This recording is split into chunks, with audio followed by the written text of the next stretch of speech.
let's just start with your take on Donald Trump and what he would have to do to come back in the favorable category with women.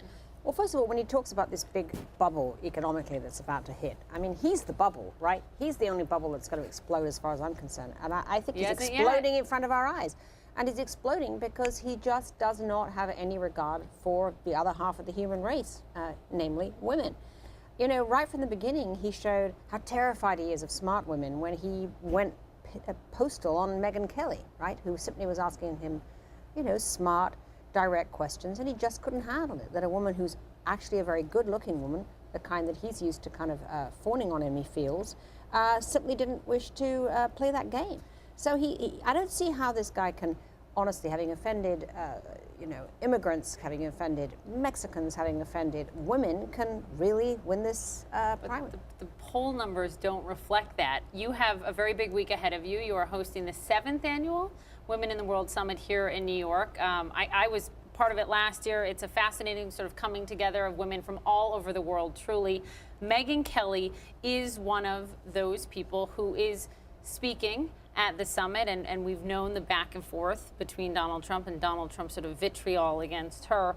You know, when you look at for example, his competitor, Ted Cruz, you'll remember that Ted Cruz tweeted in December that Donald Trump is terrific. He said, sorry to disappoint, Donald Trump is terrific, right? This was after Donald Trump went after Megyn Kelly. This was after Donald Trump's comments about Carly Fiorina's face. Do you think that Ted Cruz at all played somewhat of a role in the rise of Trump?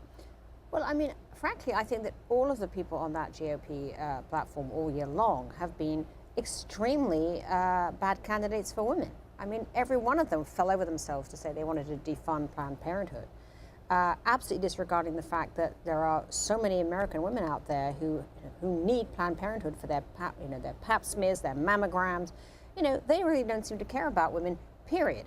So Ted Cruz is a pretty regressive candidate when it comes to women. It's just that compared to Trump, you know, who's this huge cartoon who takes the oxygen out of the room, everybody looks almost normal.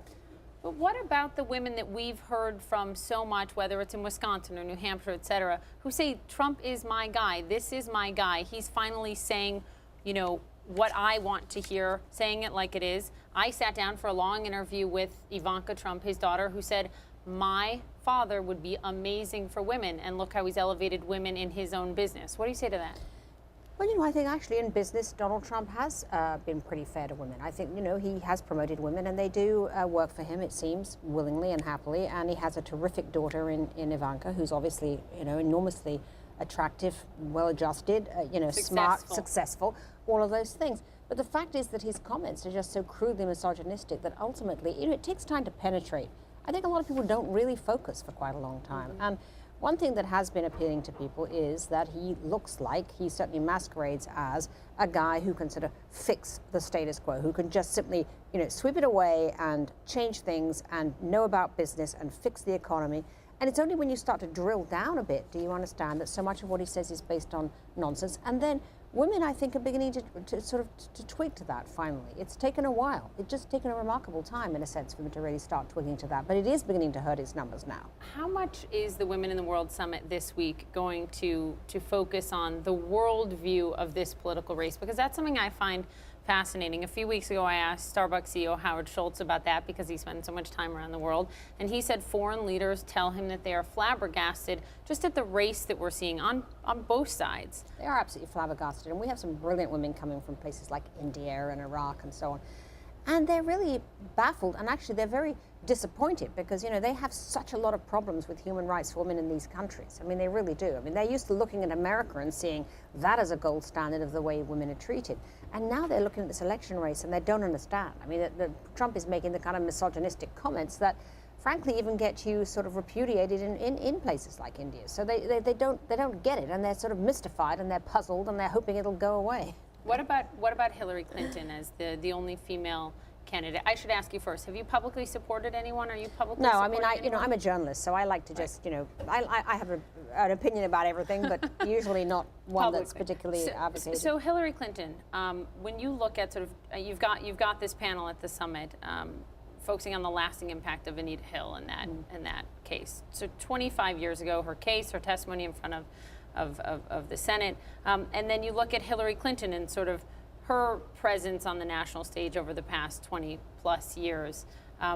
What do you make of the fact that we very well could have the first female president, and just sort of how the media has looked at women in politics over the last 25 years? Well, I mean, you know, what's interesting is how hard it still is, right? I mean, if Hillary Clinton wins the presidency, there's no one who could say it was handed to her. She has slugged it out to the bitter end. And there's no doubt that women are held to a higher standard at all times, whether it's, you know, the way they look, what they say, you know, how they are.